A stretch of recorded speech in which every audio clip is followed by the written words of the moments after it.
할렐루야. 네, 반갑습니다. 옆에 분 인사 나누시죠. 네, 잘 오셨습니다. 감사합니다. 음, 음. 저희들이 이 땅에 살아가면서 약속 속에 살아갑니다. 지난 시간은 저희들이 이 본문을 통해서 아브라함을 부르신 하나님이란 제목으로 함께 말씀을 나누었고요. 오늘은 가라, 내가 책임을 지겠다, 이 제목으로 말씀을 나눌 텐데요.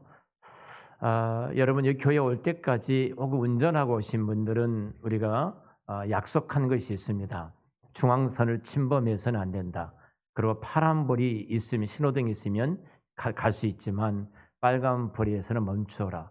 만약 이 약속을 깨뜨릴 경우에는 굉장히 치명적인 서로의 상처가 주어지기 때문에 우리 이 약속을 지키면서 이 땅을 살아갑니다. 또 뿐만 아닙니다. 이 약속에는 참 많은 것들이 있죠. 특별히 결혼이라는 것을 앞에 두고 볼 때 결혼의 약속이 있습니다. 서로가 신뢰하고 사랑함으로 말미암아 이렇게 우리가 살아가리라 약속하고, 결혼은 약속이에요.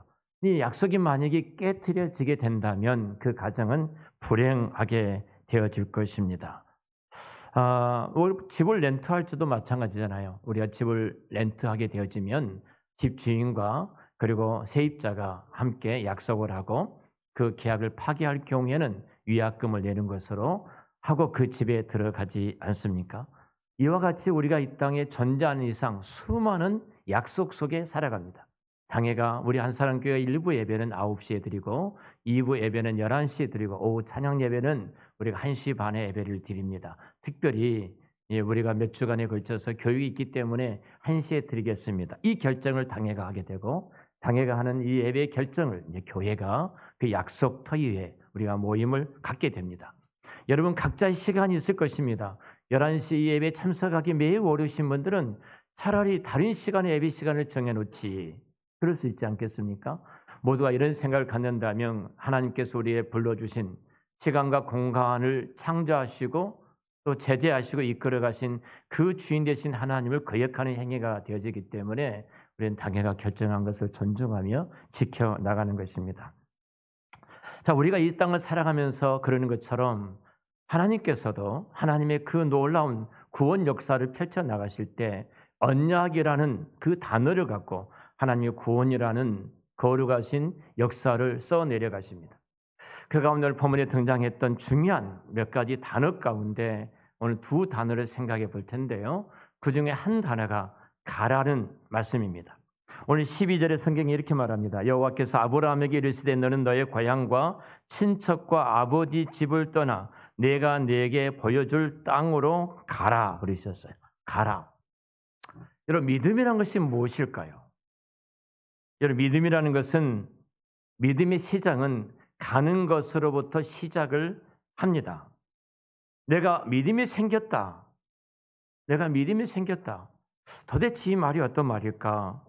이 말은 내가 원래 안주했던 그 자리에서 한 발자국 다른 것으로 떼어 다른 것으로 옮겨가는 것, 이것을 우리는 믿음이 생겼다 이렇게 말을 해요. 그러니까 원문의 이 이야기는 성경적으로 풀어본다면 이렇게 말할 수 있을 것입니다. 떠나서 다시 돌아가지 않는 것, 이것을 우리는 믿음 혹은 믿음이 생겼다 이 이야기를 합니다. 즉 앞만 보고 나아가는 것입니다. 예수님께서 이렇게 말씀하셨어요. 너는 나를 따르라. 나를 따르는 자에 대해서 말씀하시는 누가복음 9장 62절에 누구든지 나를 따르려거든 손에 쟁기를 잡고 밭을 가는 사람이 있는데 그 밭을 가는 사람이 뒤를 돌아보면서 밭을 갈 수 없지 않느냐. 뒤를 돌아보는 사람은 하나님 나라에 합당하지 아니하다. 이렇게 말씀하셨어요. 여러분 나이 드신 분들은 쟁기질을 해보셨을 것입니다. 소에다가 멍에를 메고 쟁기를 뒤에 단 다음에 밭을 가게 되죠. 저도 해봤어요. 우리 양성욱 장로님 정도는 해보지 않으셨겠나 생각이 되어지는데 우리 쟁기를 해봤습니다. 이 쟁기질을 할 때에 똑바로 앞에 보지 않으면 소가 목표를 향해서 정확하게 앞에 가지 못하게 됩니다. 그리고 앞을 보고 소를 컨트롤하지 아니하면 이 쟁기가 깊게 박힐 수도 있고 위로 뜰 수도 있습니다. 정상적으로 밭을 갈 수가 없죠. 유대 이스라엘은 굉장히 척박한 돌멩이가 가득한 땅이에요. 그러니까 이렇게 마치 시골에서 험한 땅을 개간해 놓은 것처럼 돌이 그 바위덩어리 같은 것이 울쑥불쑥 밭에 이곳저곳에 이렇게 박혀 있습니다. 근데 쟁기를 갈 때 척박하기 때문에 한 마리 소가 잘 가지를 못해요. 두 마리 소에다가 멍에를 밀고 두 마리 소가 대부분이 쟁기를 채워서 밭을 가게 됩니다. 밭을 가게 될 때에 만약 앞을 정확하게 보지 못한다면 수많은 난관이 있을 겁니다. 그 가운데 불쑥불쑥 뛰어나왔던 바위돌, 돌멩이가 밖에 있어요. 이 쟁기가 그 바위돌에 부딪혀서 이 쟁기를 쓸 수 없도록 망가뜨리고 말 것입니다. 지금 주님께서 뭐라고 말씀하시냐면은 너희들이 내가 너희를 불렀는데 부름받은 너희들이 살아갈 자세는 뭐냐면 나만 바라보고 따라오라는 겁니다. 나만 바라보고. 내가 이 얘기를 잘 들어섰는지 걱정하고 불안하고 두려울 수도 있습니다. 그러나 나를 부르신 그분이 누구신가? 아브라함을 부르셨던 하나님 그분은 누구신가? 나를 부르셨던 그 하나님이라면 나는 걱정할 것도 없고 두려워할 것도 없고 후회할 것도 없이 앞만 보고 걸어가면 우직하게 그렇게 걸어가면 되는 거예요. 이것을 믿음으로 살아간다 이 말입니다. 근데 믿음으로 살아가는 사람의 특징이 있습니다. 어떤 특징이냐면 오늘 말씀에 보면은 1절에 이렇게 말을 합니다. 후한절에 아버지 집을 떠나 내가 내게 보여줄 땅으로 가라. 자, 보여준 땅이요.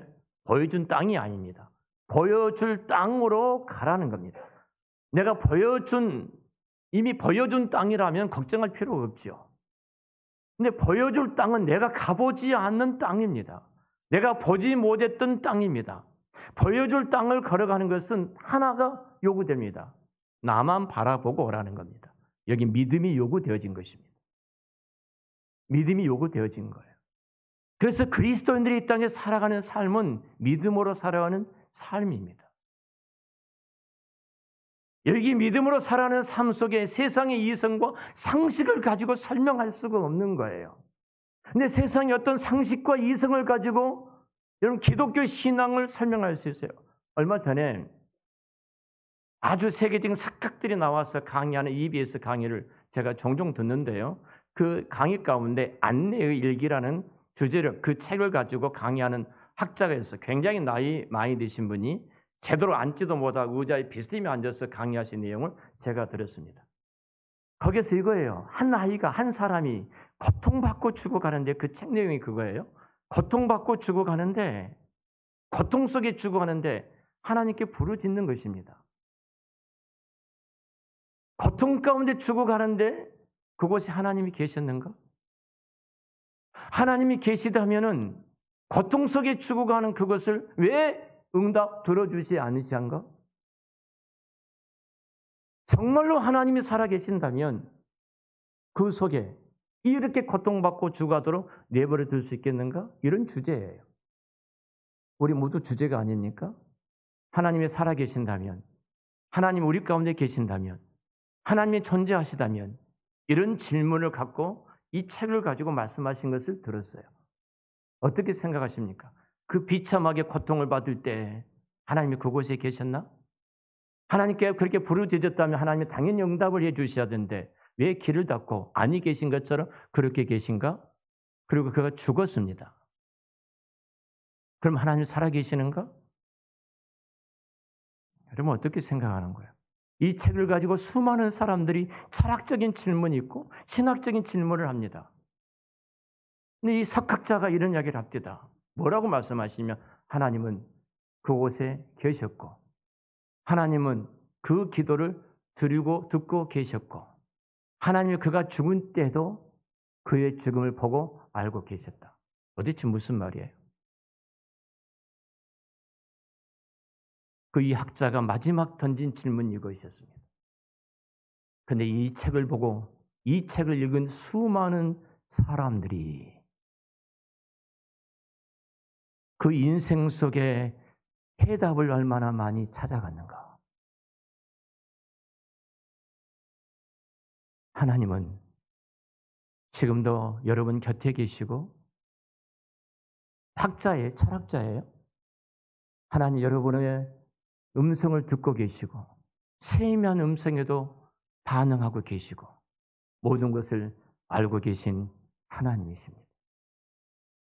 여러분 한 사람 한 사람이 살아가는 우리 인생 속에 어찌 될지 모릅니다. 여러분 보여준 땅이 아닙니다. 보여준 땅이라면 고민할 필요가 하나도 없습니다.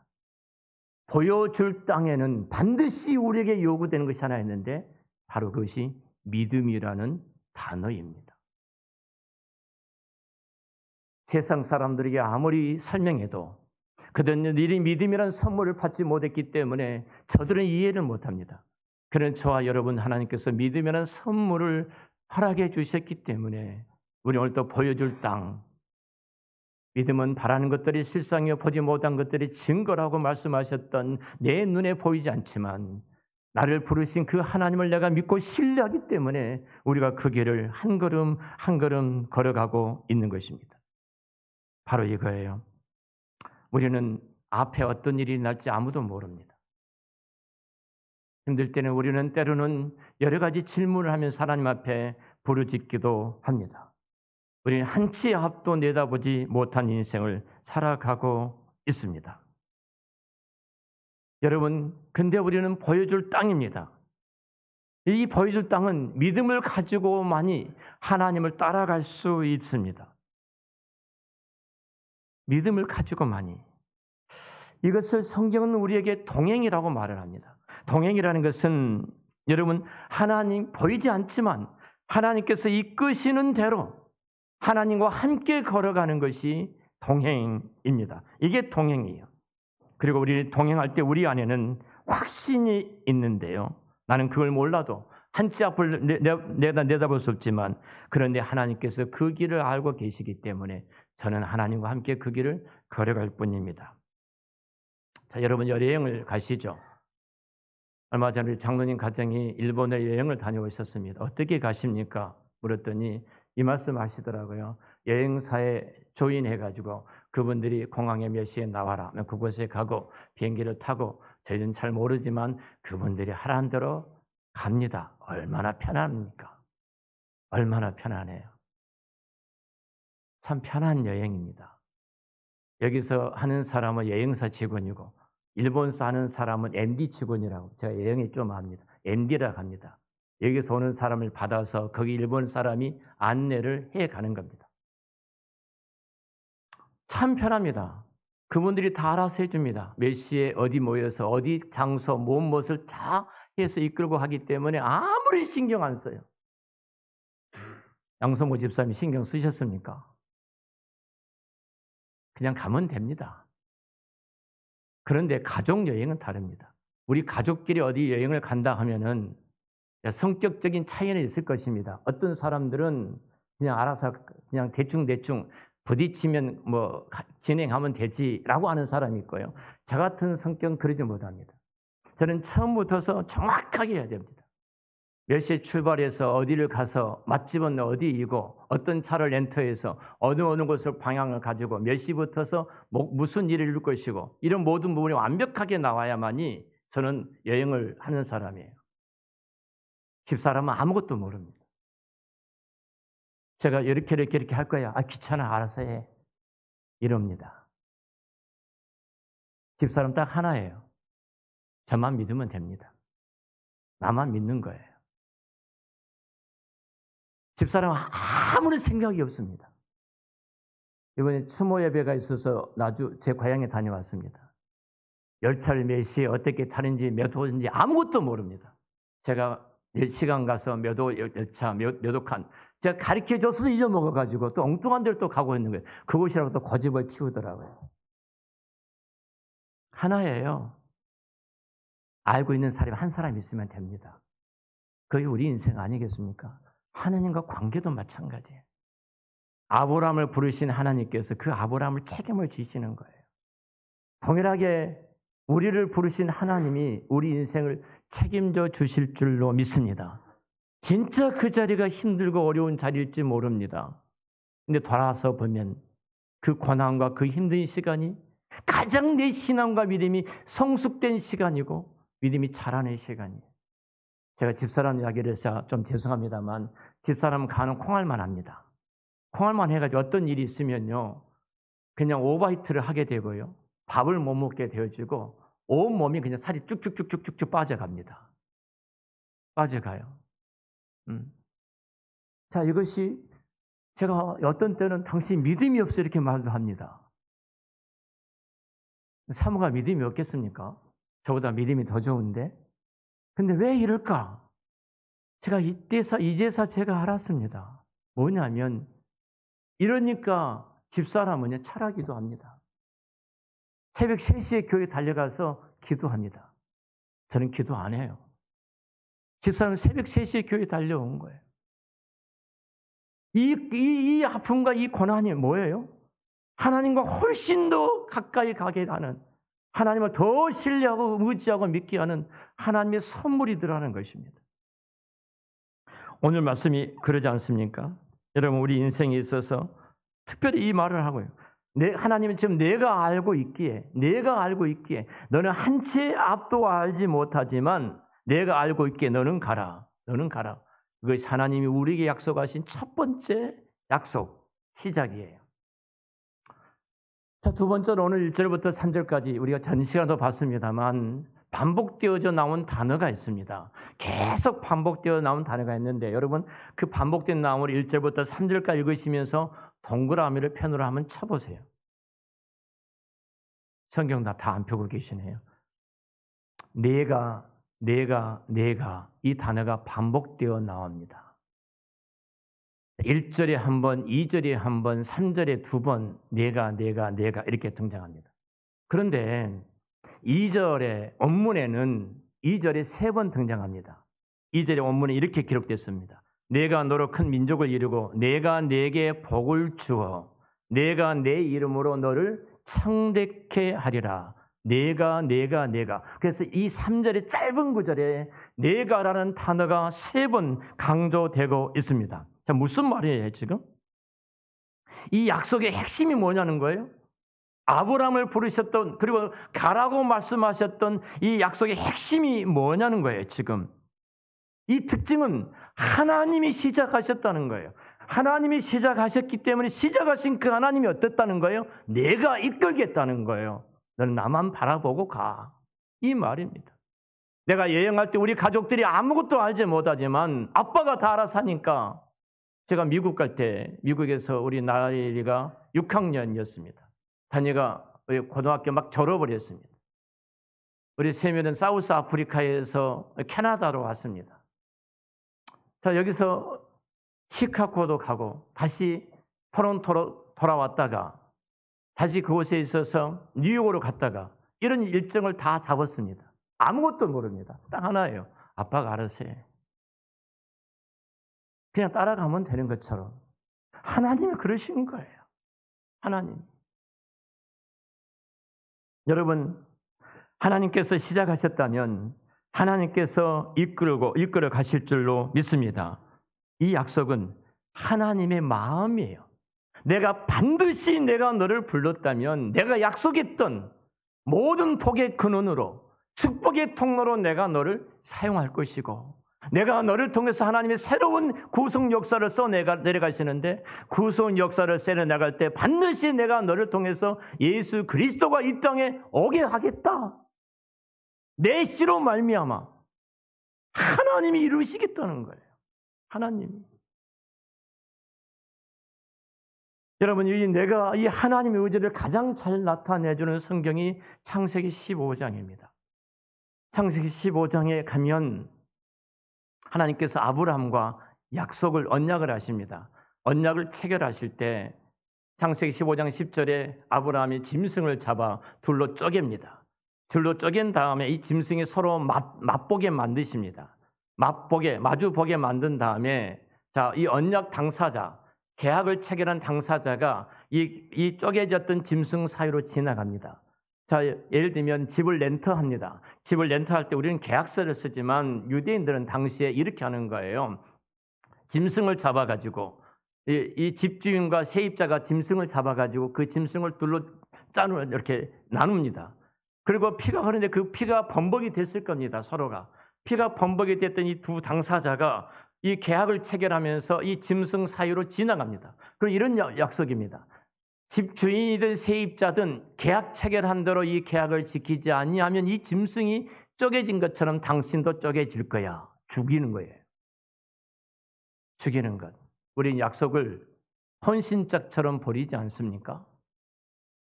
헌재에서도 지금 대통령께서 국민 앞에 약속했던 헌법을 준수했는가? 이 헌법의 준수를 서약을 했기 때문에 준수했는가, 준수하지 않았는가? 지금 그래서 심의하고 있지 않습니까?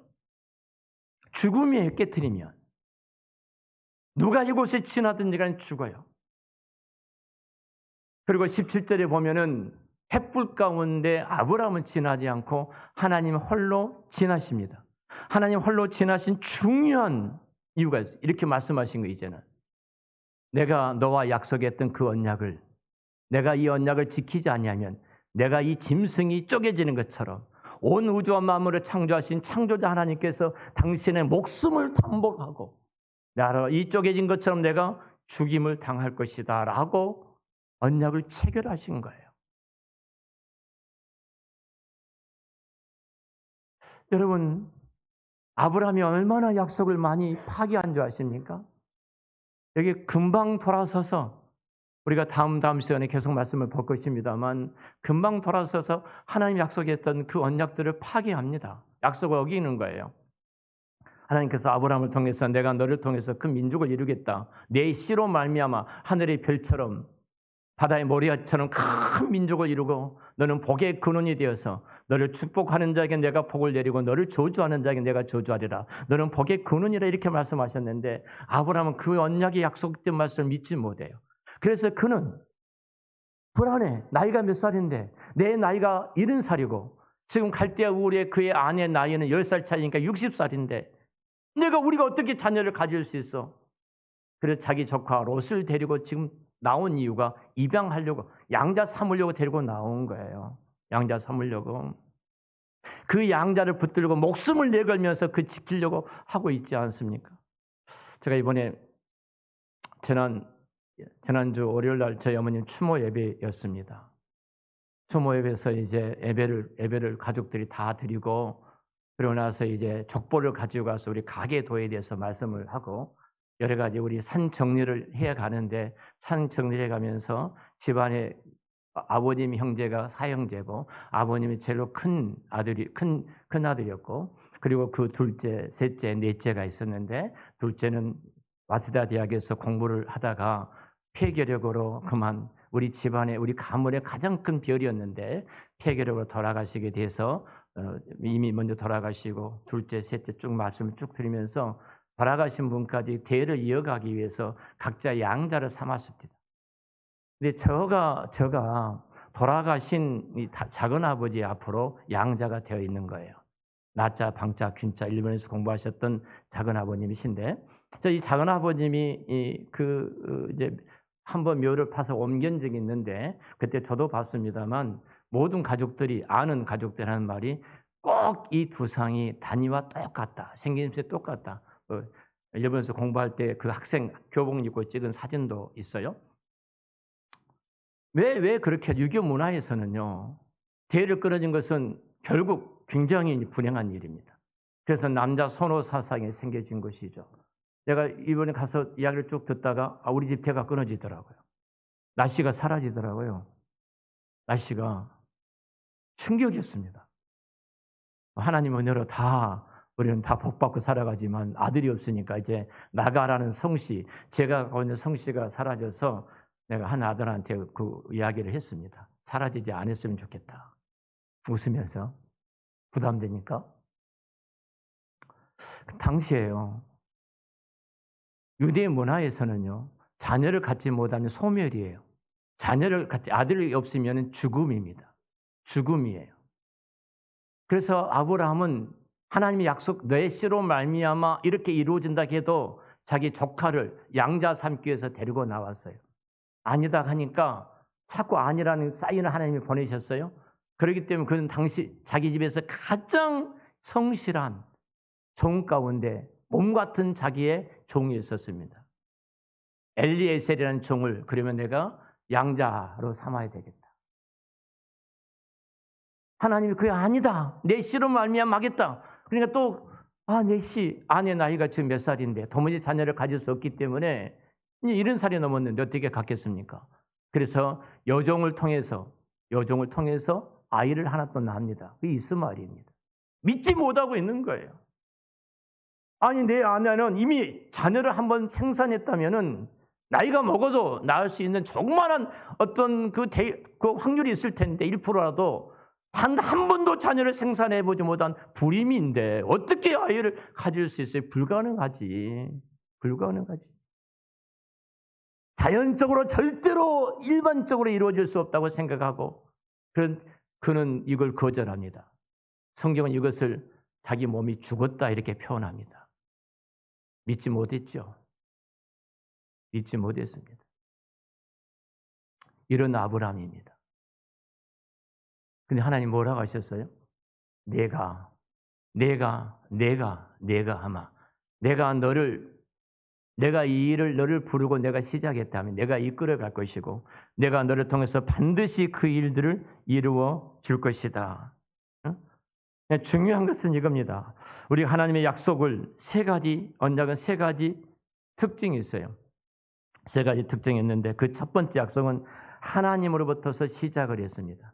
하나님부터 시작하고 그리고 두 번째는 약속하신 하나님으로부터 하나면 우리 수준이 아니에요.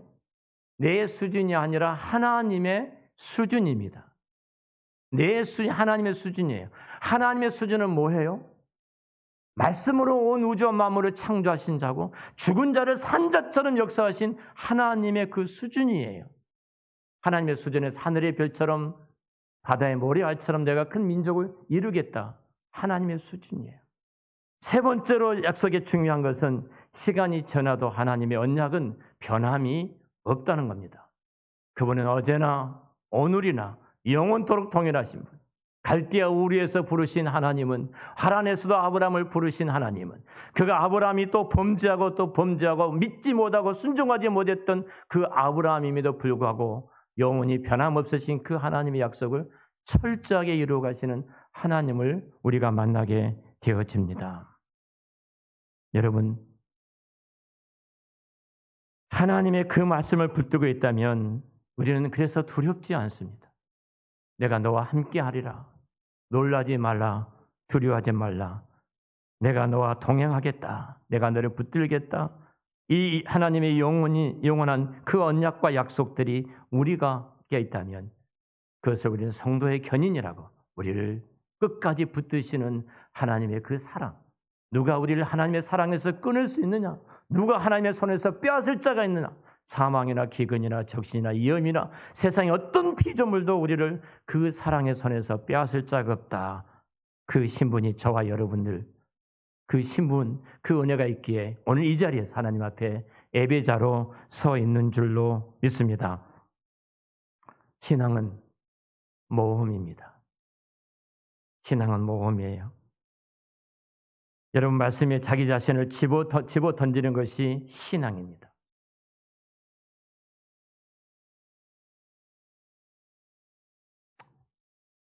우리 대찬이 형제 어제 통화를 했습니다. 그래서 이번 주에 태국으로 출장이 계획이 있었는데 회사에. 근데 그 출장 계획이 이렇게 안 돼서 오늘 교회 예배에 올 수가 있습니다. 그러더라고요. 지금은 모를 거예요. 그 출장을 바꾸시고 내가 교회에 오게 됐던 그 길을 인도하신 하나님의 손길, 배후에서 이렇게 하나님의 일에 가고 계심을 지은을 알지 못할 거예요. 내가 예수님 인격적으로 만나는 순간 내가 오늘 이 자리에 와 있는 것이 내가 하나님 앞에 예배를 드리는 것이 내 인생의 배후에서 일어나는 모든 일들이 헛되게 우연히 일어나는 것이 아니라 그 배후에서 하나님이 섬세하게 빈틈없이 하나하나 작업해 가고 계셨구나. 여러분, 그 하나님의 손길을 우리가 믿는다면 우리는 그 하나님 앞에 우리 자신을 집어 던지는 것입니다. 학벌이 있습니까? 학벌이 없는 전혀 무식한 사람처럼 우리가 살아갈 수가 있습니다. 내가 재산이 있습니까? 내가 알거지처럼 한 푼 한 푼 하나님 앞에 어떤 용돈을 다 쓰는 것처럼 그렇게 살아갈 수가 있습니다. 내가 재능이 있습니까? 아무 재주가 없는 모습처럼 내가 하나님을 믿는다면 그렇게 살아갈 수가 있습니다. 오늘날 우리나라에 믿는 사람이 이렇게 많음에도 불구하고 성령의 역사가 나타나지 않는 것은 딱 하나예요. 아무것도 버리지 않은 것 때문에 그렇습니다. 포기하지 않기 때문에 그렇습니다. 돈이 있는 사람은 마치 그 돈을 교회에 가지고 와서 거들먹거립니다.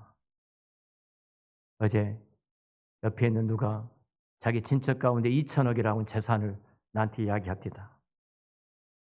자기도 아니고 자기 친척이 2천억 갖고 있으면 뭐 하겠습니까? 제가 한마디 했습니다. 2천억 3대만 가면 그 돈 하나도 없어. 도대체 무슨 말인지 궁금하시죠? 상속세 3번, 4번 내면요. 다 사라집니다. 우리나라 세법이에요. 국가에서는 당신이 아무리 많은 돈 갖고 있어도 다 내거야. 국가 것이야. 제가 그렇게 말하면서 2천억이 문제가 아니라 그 사람이 지금 어떻게 살고 있느냐.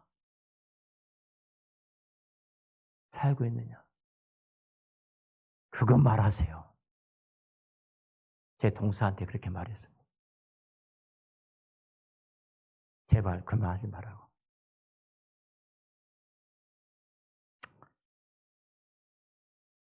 학벌이 좋은 사람은 그 학벌을 교회에 가지고 와서 무식한 사람을 깔봅니다. 하나도 버린 것이 없어요. 여러분 정말 내가 하나님이 그렇게 크고 위대하다는 사실을 내가 믿는다면, 그리고 그 하나님 앞에 얼마나 많은 은혜와 그런 선물을 가지고 계신 그 하나님을 내가 안다면, 내가 은행에 수십억, 내가 은행에 수백억이 있어도 10원 한 푼 넘는 사람처럼, 거지처럼 하나님 앞에 살아갈 수가 있는 것입니다.